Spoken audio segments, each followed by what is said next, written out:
So at all. So day 4, I once again got there for the opening band. Jason was a lazy fuck and didn't come till later in the day. I like it. What was the band? nailed it. Another Day Dawns. Not for me. I'm still in bed. I don't know who they are. They were at the garage stage. They had a decent crowd. I'm totally unfamiliar with them. But they brought they brought some energy and they sounded good. I mean, that's all I can really say. We sat for a few songs before we went over to stage 1, Apex, where Edema was playing. No, Jesus. This is another one of those nostalgic new metal bands that I never seen. I'd never go out of my way to see them, but they sounded good. Their lead singer is like 6'4". It's not the original lead singer, but he's been in the band the whole time and did He's backup the guitar vocals. player or something, right? Yeah, so I think he's. How did he sound? They sounded really good, man. Okay. They had a It big. makes you wonder why he didn't just take over the vocals sooner, because Yeah. they've had like fucking 5 or 6 people. Well, they've recently. I think I read something actually today where he said they're no longer looking for nobody else. This is the band they're going to be for now. And Yeah, that's they fine. had So, Ryan Shuck from Orgy in there recently, and they fired him. Yeah, Um, they had a pretty big crowd. Yeah, but you could tell, like, honestly, many of the people that were there for Edema, including our friend Brandon, were there just to camp out for Slipknot. They were just waiting. Slipknot shirts Slipknot? fucking everywhere, man. They were. That's really early to be camping out for Slipknot. People did though. A lot of them. A whole lot of people. Fuck that! fucking- I ain't they sacrificing camped my out. whole day for any band. So, and that's that's my first thing in the fucking That- day. Like, that's what Tina and I said. We're glad we made the decision we made. We're going to Knotfest later this year. We'll see Slipknot closer, but like, and Brandon had a great time. Our friend Brandon, he ended up on the rail for Slipknot. He's a massive fan, and he's probably on the rail for a bunch of other shows too. he did. I would imagine. You know, there's a lot of good bands that day. Wage War and I just I don't couldn't know. do it. There's a lot of bands. I couldn't do it either, man. 18-year-old Jason could do it. I did it for Yeah. Stone Temple Pilots at Livestock. I stayed up The man all fucking peed day. once throughout the entire fucking day. I couldn't do that. I have a bladder of a child, man. There's no way I could camp all day. Body of So, a child. like, I have a body of a child. You're too. You're correct. Correct.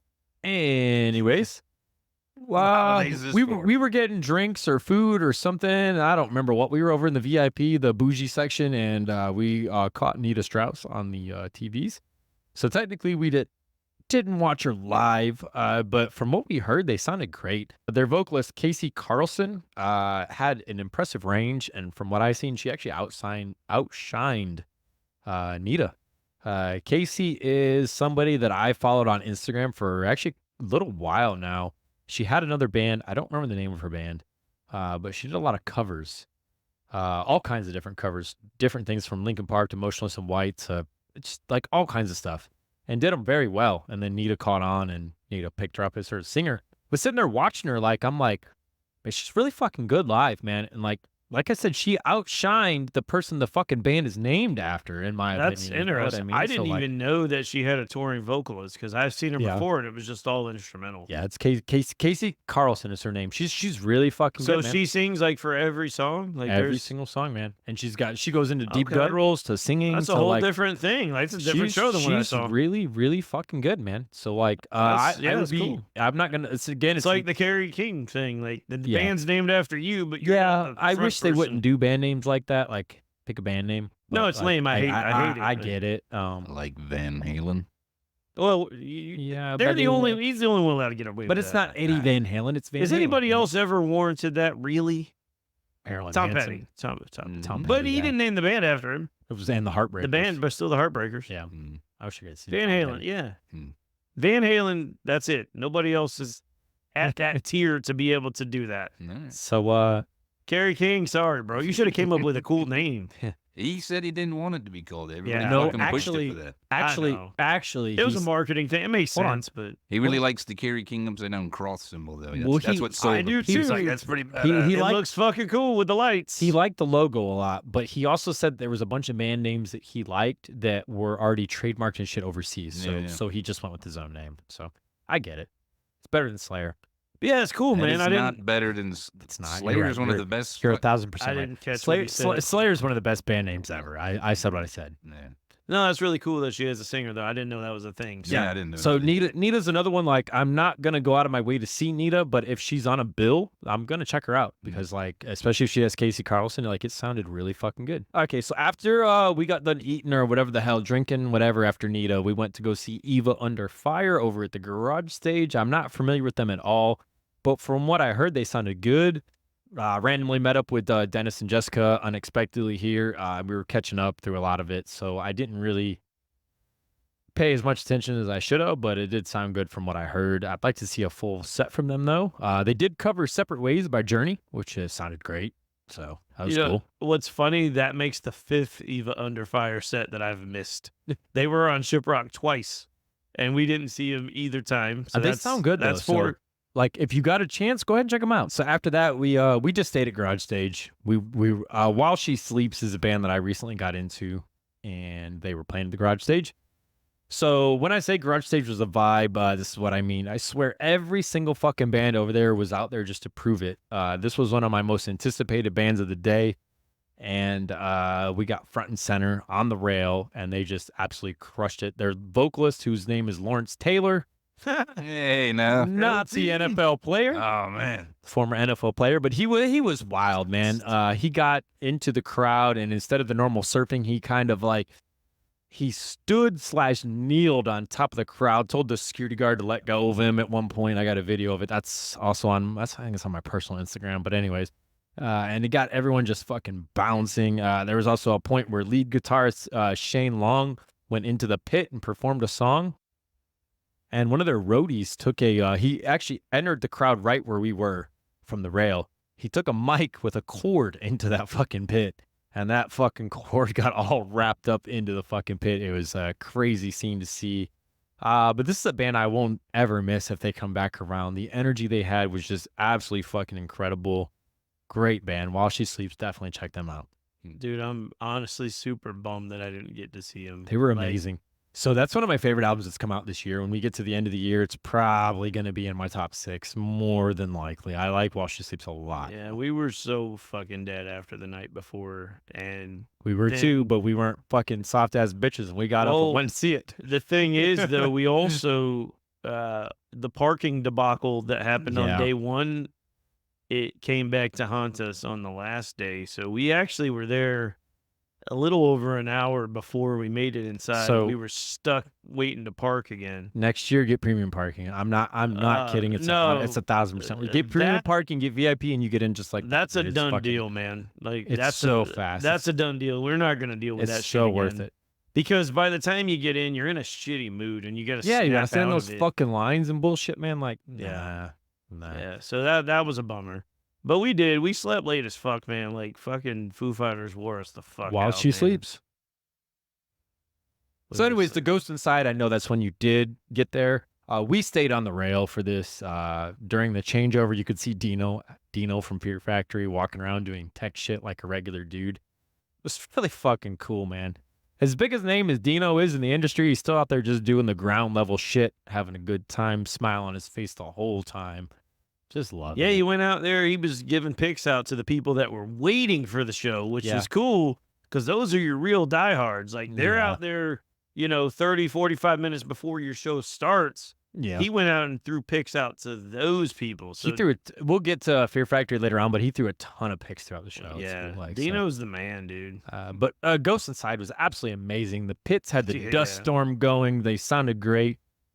Our girl Tina ran back towards the pit at one point during the last song, and seconds later, I see her up doing a crowd surf on Mother's Day. It was her first ever crowd surf on Mother's Day, so that was pretty fucking cool, man. Shout out there. It's pretty motherfucking cool. Pretty motherfucking cool. I hopped over the rail after that, and we literally sprinted to the Apex stage for Wage War. But what'd you think of Ghost Inside, Jason? That's when you got there. That was the first show that my dumbass finally decided to cover my face from the dust. I probably should have. We need to bring back the Rockville masks. We used to always wear the mask, and the fucking pandemic ruined it for us because, like, you don't want to do masks it no more. that we used to wear because we thought they were cool. Yeah, like, we don't want to fucking put them on anymore. They got like this bad memory now, So, but I put my bandana over my face because the dust was crazy. Awful. And so, like, we started like mid-pack, and we kept moving up as people left, and we ended up pretty close to the stage. First time seeing Ghost Inside, man. They same. Brutal. They killed it, man. Yeah. I'm not overly. I know of Ghost Inside, but I'm not overly familiar with their music. I've listened to the first album a couple of times. I like it a lot. If you're listening, the new album, highly recommend the new album. It's great. Really good stuff. But yeah, we literally sprinted. We ran to wage war because we're talking about stage 5 to stage 1. It's a fucking hike. It's not even a joke. But we only caught a few songs. The crowd was absolutely massive and wild. It was cool to see the wage war on such a big stage. Whole bunch of pyro and all kinds of shit. You guys saw Tombstone? And they debuted the new song. You were there for Tombstone. that? Yeah. Oh, One of the few songs. Yeah. One of the few songs we heard was Tombstone. So it was just like hearing Ronald a few nights earlier, hearing Tombstone this time. It was cool. It's always cool to be the first people to hear a new song live. Hey, man, respectfully, fuck you. Hey, man. Wage War was That's great. awesome, bro. Yep. And then did you guys stay for Mice and Men? Is that what you did? Oh, yeah. Yeah, so we moved up close for them. Like, we hauled ass back over to the garage stage for Mice and Men, and that's Amy's favorite band, so we had to move up as close as we could. When we got back, the crowd... Did the guy take his shirt off? He did not. The crowd was huge by the time we got back, and we were trying to pace ourselves because we wanted to be close for Slipknot, which is a storyline throughout this entire fucking day. We wanted to be close for Slipknot. So we stayed back for most of a Mice and Men. We didn't want to fight the crowd, but then us just being us, we decided, fuck it, eventually. And we just got the itch and we started running close. So by the last song, I was literally right next to the lead singer when he was out there in the crowd, fucking screaming and shit. I got videos of that shit. Really cool. Dust cloud was absolutely real. Tons of crowd surfers, tons of energy. I actually had this big ass motherfucker behind me that was tossing crowd surfers, like literally was fucking throwing them forward. And I turned around, I was like, motherfucker, can you stop throwing them? You're hurting people in front of you because they're landing on their fucking necks. You know what I mean? He's like, well, what do you want me to do? I said, just pass them forward, man. Bulldozer was all you gotta bro. fucking do. But shout out to the dude. Unlike the Slaughter to Prevail guy that you ran into, this guy was cool as fuck, man. And he honestly listened and he just started handing them after that. You know what I mean? Like, cool fucking dude. I don't know your name, but shout out to you, brother. Look, man, like, while we're on that subject, for real, like, crowd surfers can get annoying. They can. I understand that. But you're making a choice to be where you want to be at that part of the crowd. And you should know that crowd surfing is the name of the game. Especially if you're at a festival. If you want to be up there, that's a price that you pay. Exactly. So don't fucking be an asshole to those people that are trying to have a good time. Unless they're fucking 300 pounds, then fuck them. I used to hate crowd surfers. I had several fall on my neck this weekend that did not fucking feel good. But like I chose to be up there. So like be respectful. The wheelchairs are cool too. Fuck yeah. But they're tough to handle, but like it's cool when you see the wheelchairs up there and stuff. So what'd you think of Mice and Men? I rambled on. Dude, I've seen them now. That's probably my third or fourth time seeing them. It's my second. I seen them last year with Bullet. So it's funny because I never look at them as a heavy band. Like when I hear their music, I'm like, whatever. Every time I hear them live, I'm like, this band is so much heavier than I give them credit for. They are. Like they're up really there, they're fucking shredding, they're tearing shit down. And their vocalist is the nicest guy ever. He's like, so cool. He's like, hey guys, you want to have a good time? You want to get that circle pit going? Only if you want to, though. Like, don't feel pressure. Like it's a cool vibe. Like it's an inclusive vibe. Like, hey, there was a little girl in front of us. Like, I'm sure she was like 18, 19. But in my mind, it was like Ella standing in front of me. And she was just so stoked to be there. And she was talking to her friend that happened to be 5 or 6 people away because they got separated by the giant moving crowd. Yeah, it was packed. And they kept talking to each other. God. And I heard her at one point, like, look at her friend and be like, he looked at me. Yeah. He acknowledged me. And I'm like, part of me is like, oh, Jesus Christ. The other part's like, all right, that's fucking cool for them. The dad part of me was like, I was looking at me. Yeah, dummy. Tiny little girl's out here, and she's fucking enjoying herself. And like it was cool, man. Like I think they're a perfect example of a gateway band because they have those big sing-along songs. And then when they get heavy, they just fucking get down, dude. Like they bring it. I'm glad you mentioned the kids. It's a perfect segue. You stayed for Fear Factory, right? Yeah, absolutely. Okay, so like throughout the weekend, one of the coolest things I seen was about the amount of youth there. Like not just kids, but like, people in their early teen or like late teens, early 20s, and then like kids. Like these are the people that are gonna like keep this going after we're gone, Totally. So it was so cool to see all that. But during Fear Factory, man, like the security crew out there wasn't the greatest. Some of them dropped people on the fucking on the steps and shit, on the other side of the rail. They got the stairs where they stand. And they're dropping them. Some of the security guards are really cool. Some of them people got demanufactured. But like they let I know of at least 2 different kids on the other side of that rail stand on those steps. One of them was a kid that I don't know the name of, was right next to me. The other one was our friend Kevin and Casey's daughter, was on the other side. Oh yeah, was yeah. on the other side I of those heard steps. about this, but I did not see it. I That's have cool. a couple of pictures where you can see like her legs and stuff where she's sitting there. And like every time a crowd surfer would come, they would have them move forward closer to the stage and let the crowd surfer go. And then they'd let him stand back there on those stairs. Like it was just really cool, like even if the security crew's not the greatest, they were letting that shit happen. Yeah. And it's like moments those kids will never forget. And I know the kid next to me got pics, and I know Kevin and Casey's daughter got pics. Yeah. So shout out to their little girl. We won't say her name because she's a minor, but yeah, fucking cool. And look, man, if I'm Kevin, I'm a proud dad. Like Same. the boys, Yeah. the boys, they bolted as soon. Like both of their boys were out there. They stayed for such a short time, and his daughter stuck it out to the very fucking. She's the one who caught the concert bug. Shout out And I to love Baby it. Bulldozer. Yeah, baby bulldozer, you Yeah. got it. She's gonna be bulldozing dudes right out of her life. But about Fear Factory, man, they've had such a resurgence since Milo has joined the band. They have a new life, and they've honestly never sounded better. I fucking loved it, Dude. man. Like This was both of our third time seeing them, right? With Milo. With Milo, yeah. They're fucking killing it, dude. So Tina's got a video she's recording, and Milo comes in and starts singing into the fucking phone. Like it's the coolest shit, man. Like cool fucking shit. Look, man, Like, I love me some Burton, man. Like he's a pioneer. Fear Factory would not exist without him. but he was no longer good live. But he wouldn't pulling his weight. No, and Milo brings it live. Milo is so fucking good. And Dino seems Milo's like he's probably having got more regular fun now. toenails and stuff. Like That's important. Fucking but important. you the whole time. Like But Right. It feels like Motherfucker. hey, I remember that story. But it feels like Dino is like just having more fun now. He seems like he's at peace now. Like even like I said, like he's at peace because he's in control. you could see him before like Ghost Inside. Like I said, like he's just like laughing and having fun, setting up stuff. And like I hollered, "Hey Dino," and he's like, "Hey, what's up?" Like he acknowledged. We got a pic from Dino, so that was cool too. Like. Anyways, Fear Factory's done. What are we doing? Did you watch anything after Fear Factory? What's next? I caught a smidgen of Atreyu. Okay. From the back, and then like we went to get pizza, and then we watched a little bit of Black Veil Brides. Okay. After that, we went and saw Sum 41, which I think is where you were at. Yeah, before you get to Black Veil Brides, so after Fear Factory, our full intention was still we are going to get as close as we can for Slipknot. We grabbed an obscene amount of food and water. I think we had like 4 or 5 water bottles. We both had liquor drinks. We both had food. We were prepared. And then reality of our age and the fact that we've been there for so long, our legs were hurting. And we're like, can we really fight this crowd to get up here for Slipknot? I don't know.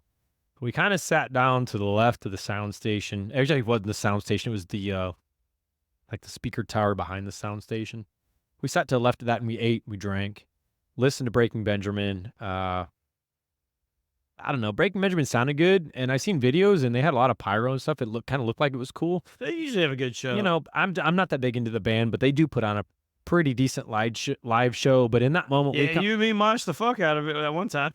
yeah, we did. We were did. drunk as shit, but we fucking moshed like crazy to Breaking Benjamin. We decided we just really didn't want to fight the crowd, and we left to go see Sum 41 at the Vortex stage.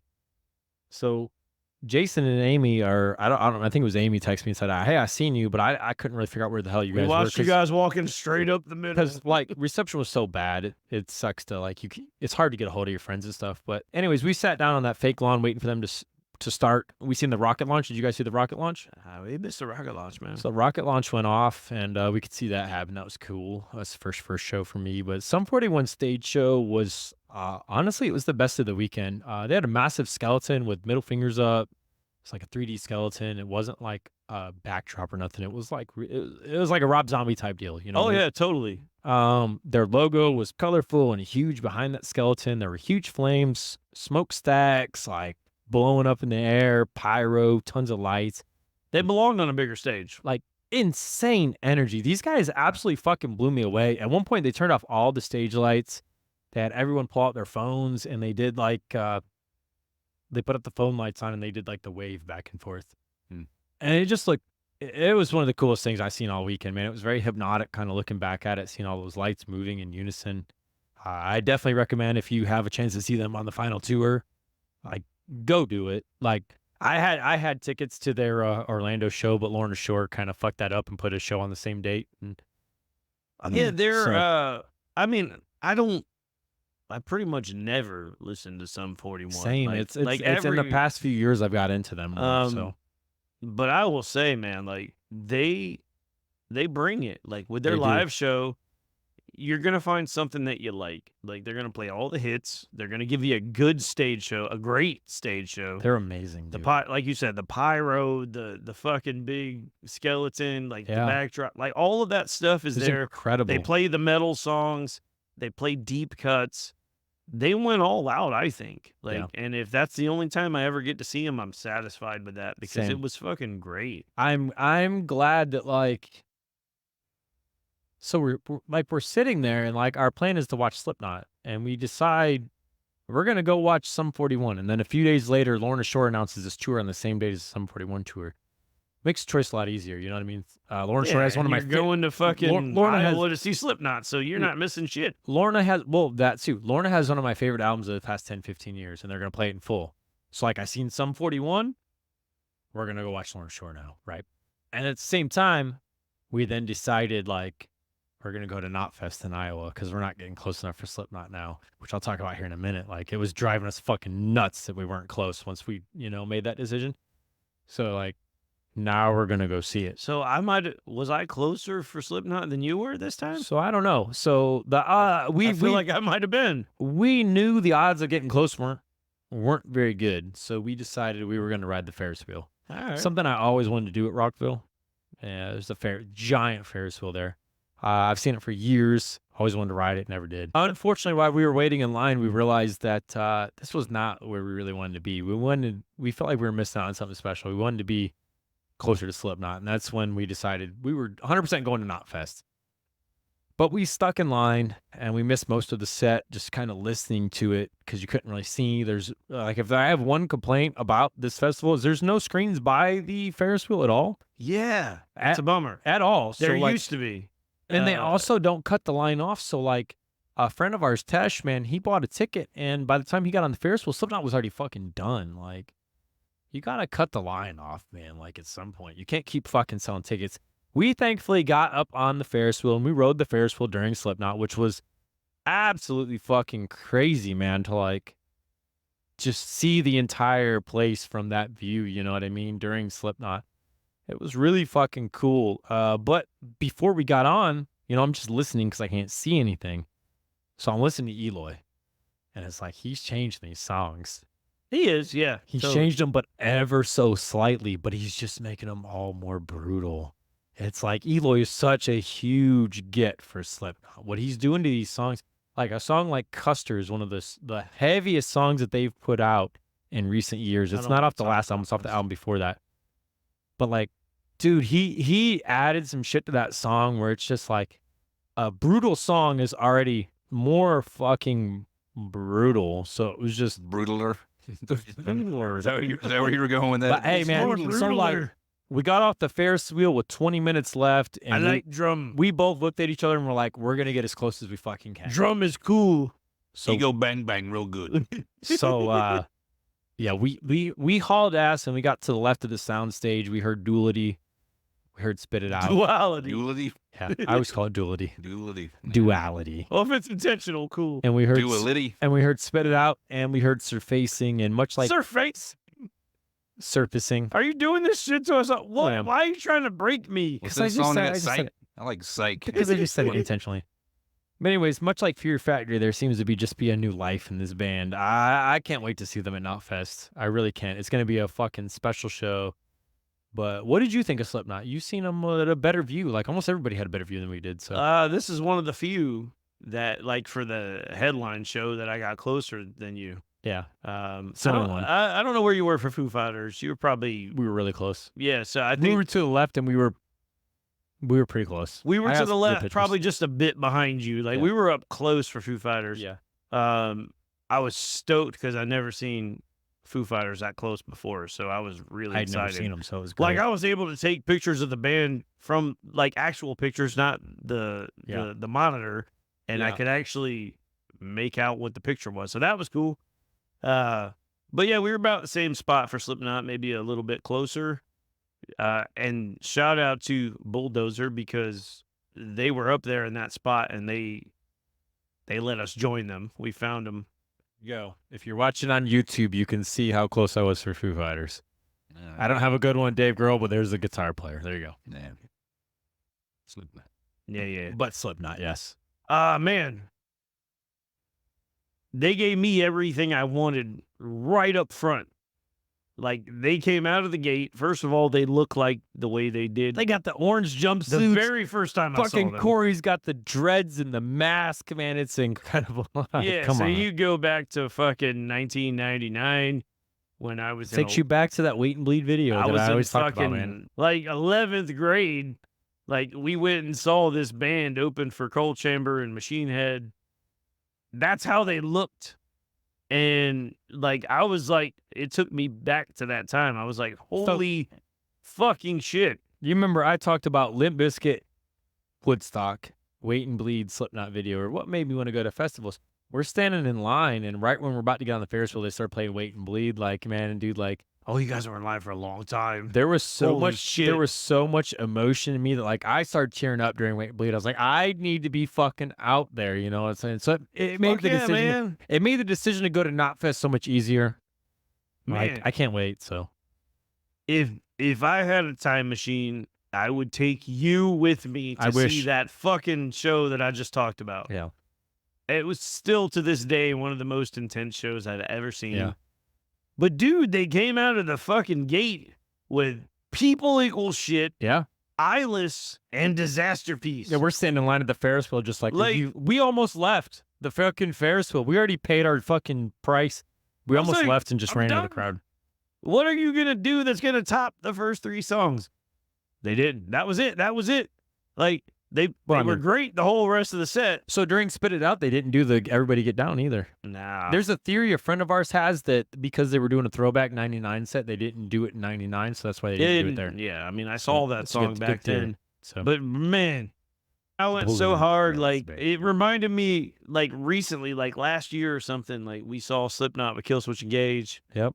And I was in the seats, and I beat the shit out of the seats in front of me. You told me about that. And I annoyed the fuck out of everybody around me. Yeah, Amy was pretty embarrassed by you. I went fucking hard again, dude. And by the time they got past them 3 songs, I was like, I'm spent. You're old. I'm done. Fucking old. Like, everything was great after that. They continued to play. It was cool. Slipknot, second only to Foo Fighters. They proved why they were there, why they were in the headlining spot. The nostalgia was in full effect. So seeing Slipknot them in was those jumpsuits. Slipknot your favorite band Sunday? Yeah, absolutely. So for me, the best band is, it's hard, man. Everyone at Garage Stage was incredible on Sunday. So this is, all right. So And- now we're reversed from when you were up front for Limp Bizkit and you were Yeah. like, oh, this is the best band. And I was like, man, I'm sure you're in the back for Slipknot. And you're like, yeah, nah, they were the best, man. I'm sure Slipknot was sick. Ha ha ha. But there's just something about that Sum 41 set that grabbed me. Dude, that was... Leaving their set, I was fucking excited to see them in September, but when Lorna Shore put their Orlando date on the same day, choices were fucking made, which nothing made Sum but 41. respect for that choice, you know. man. That was... I had such a good time at that show. Yeah. The metal gods told me to go see Sum 41 for a reason, and that's why. And they delivered. What's cool though is like when you go see a band that you don't really care. Like I didn't care that much. Like I knew that I casually enjoyed some of Sum 41's music. I don't know much of their music outside of the hits. They missed a song in particular that I wanted to hear, but it's okay. Yeah, for With You. Oh, okay. It's a sappy ass song. I wanted to hear it though. So but yeah, I enjoyed the shit out of that show. I do think your perspective would have been different if you'd have been up front for Slipknot. I think so too. Just so, like you think so, my so perspective would have been different if I'd have been you'd up have been- front for Limp yeah. Bizkit. So wait till Knotfest. Wait till Knotfest. I'll come interesting back. how the crowd and the energy that you feed off of changes your perception of the actual performance. That's something we don't talk about a lot on this show, but that's a thing. Yeah. That's a thing, dude. Like, if we would have when we saw Knocked Loose in Pennsylvania and the crowd was dead, would I care about them now? Would this be one of my most hyped albums of Probably not. 2024? Probably not. Maybe not. So what's your favorite band of the whole weekend? Favorite band of the whole weekend? That's tough. It's not that you tough. picked one each day, but what's your favorite band? It's Foo Fighters. Foo Fighters to you? It's fucking Foo Fighters, man. For me, it's Slaughter. For me, I look at something that, am I going to be able to see it again reasonably? Probably not. You're right about that. And that's how I choose it. And You're probably also, right about that. I know that the Foo Fighters, when the Foo Fighters give us a show, they're going to give us a little something special for a festival versus a regular headline show. Yeah. And so I choose them for that reason, because I know most of the other bands that I saw, I'm going to see again. Yeah. I don't know if I'll ever see them again, but I know that my fair enough. experience with them was top notch. If that's the only time I ever see Foo Fighters, they absolutely delivered. And I'll be happy with that. The Foo Fighters. So going in next year, man, you're going back next year. We already established that. We're going to go all 4 days. You might get VIP, be bougie with me. Yeah, I think so. It's worth it. But who do you want to see? As a headliner next Who do you year, want to see? this is a tough one. I mean, unrealistically, I want to see System of a Down. I know it's not going to happen. So realistically, who do you want to see? Well, the two top would be System of a Down and Rage Against the Machine. Neither one are realistic, though. Neither one are going to happen. No. It's hard to say what's going to happen with the trends, like, going into next year. So if we're looking at headliners, I think it's time for Korn again. and And I want to see Alice in Chains. but I think Red Hot Chili Peppers. That'd be solid. As, Depending what they play. So I mean, they're not going to play what I want them to play regardless. yeah. But it would be cool to see them regardless.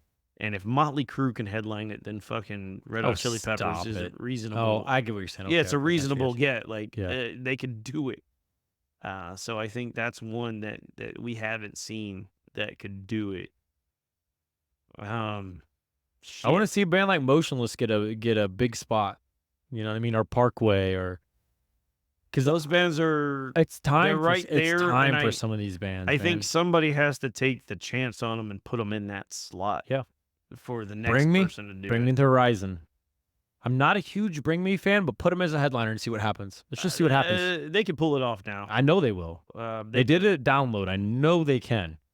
Let's fucking do it. When you're talking about bands towards the top, Let's start to pass I the torch. feel like when you get into 2025, Turnstile's going to be Do you dropping wanna- a new album. Do you want to know the one that I'm really going to name?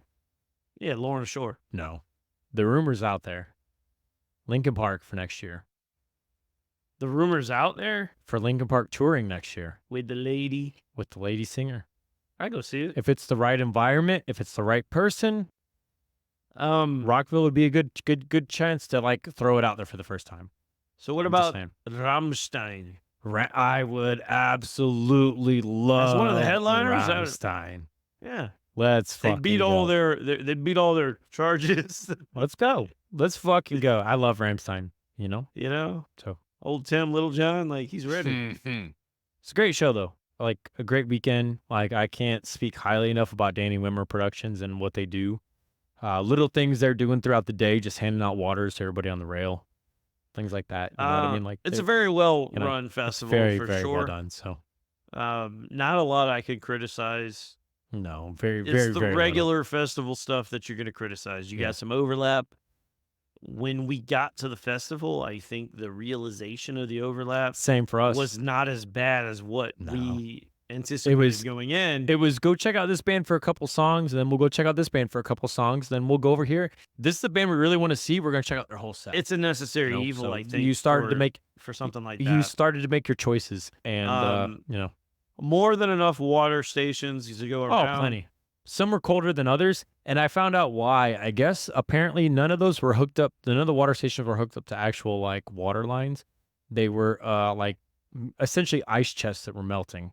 So if you got into them stations when the ice was freshly put in, yeah, you would get colder water.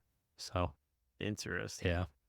Interesting. But still, I mean, at least it's not that some of them were hooked up to the porta johns, and it was just like plenty of water, plenty how of fresh it was. Like how warm it was. I know I had VIP, but like a lot of times I ate outside of VIP, and I never really waited very long for in any line to get any food or anything. No, like man, that. this was So, it was super organized. even like the main merch tent, which had all the band shirts, like there were so many vendors, like they got so you in well and out done. pretty quick. So that was so well done because they had the cheese maze. And while you're going through the cheese maze, you can see everything and you can make your decisions. It was kind of overwhelming, but yeah, if you're paying attention, you could get what you wanted. So you could see everything from a distance. So if you didn't want to get in line and you wanted you could to dip out scope whenever you everything wanted. first, you could do that. So I didn't buy any merch at this. I bought a Day to Remember shirt for Tina. It was her first Rockville, so that was it though. That was the only shirt I bought. They had a lot of cool merch. It's just that I already had merch for most of those bands. So. Wanted a Slaughter shirt, but there wasn't enough, or they sold out. We didn't check until Saturday. We probably should have checked earlier in the week, but yeah. It's a great weekend. Welcome to Rockville is one of the biggest music festivals in North America. Highly recommend checking it out. They claimed over 200,000 people attended this weekend. So welcome to Rockville. Good name.